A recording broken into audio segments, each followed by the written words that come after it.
جو چیز آسمانوں میں ہے اور جو چیز زمین میں ہے سب اللہ کی تسبیح کرتی ہے، اسی کی سچی بادشاہی ہے اور اسی کی تعریف ہے، اور وہ ہر چیز پر قادر ہے۔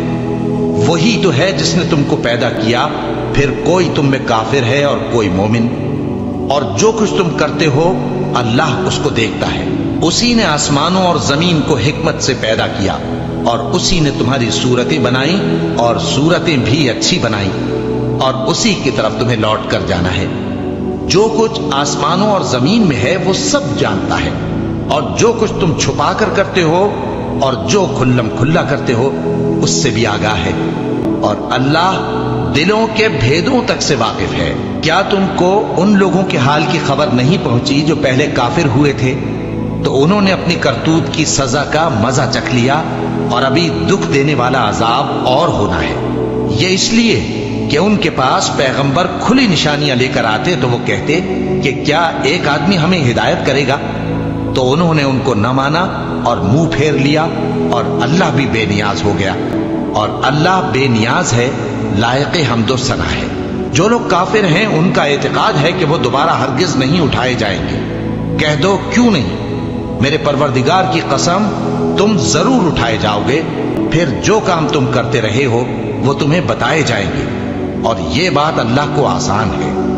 تو اللہ پر اور اس کے رسول صلی اللہ علیہ وآلہ وسلم پر اور اس نور یعنی قرآن پر جو ہم نے نازل فرمایا ہے ایمان لاؤ، اور اللہ تمہارے سب اعمال سے خبردار ہے۔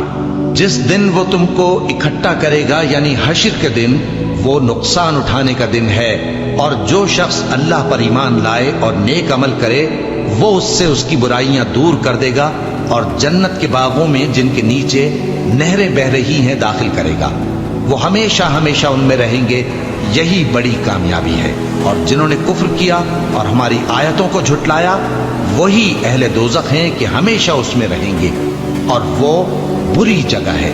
کوئی مصیبت نازل نہیں ہوتی مگر اللہ کے حکم سے، اور جو شخص اللہ پر ایمان لاتا ہے وہ اس کے دل کو ہدایت دیتا ہے، اور اللہ ہر چیز سے باخبر ہے۔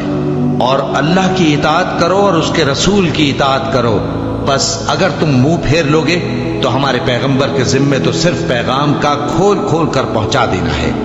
اللہ جو معبود برحق ہے اس کے سوا کوئی عبادت کے لائق نہیں، تو مومنوں کو چاہیے کہ اللہ ہی پر بھروسہ رکھیں۔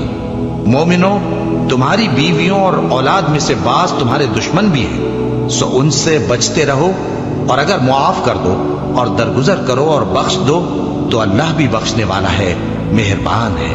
تمہارا مال اور تمہاری اولاد تو آزمائش ہے، اور اللہ کے ہاں بڑا اجر ہے، سو جہاں تک ہو سکے اللہ سے ڈرو اور اس کے احکام کو سنو، اور اس کے فرمانبردار رہو، اور اس کی راہ میں خرچ کرو، یہ تمہارے حق میں بہتر ہے۔ اور جو شخص طبیعت کے بخل سے بچایا گیا تو ایسے ہی لوگ راہ پانے والے ہیں۔ اگر تم اللہ کو نیک نیتی سے قرض دو گے تو وہ تم کو اس کا کئی گنا دے گا، اور تمہارے گناہ بھی معاف کر دے گا، اور اللہ قدر شناس ہے، بردبار ہے، پوشیدہ اور ظاہر کا جاننے والا ہے، غالب ہے، حکمت والا ہے۔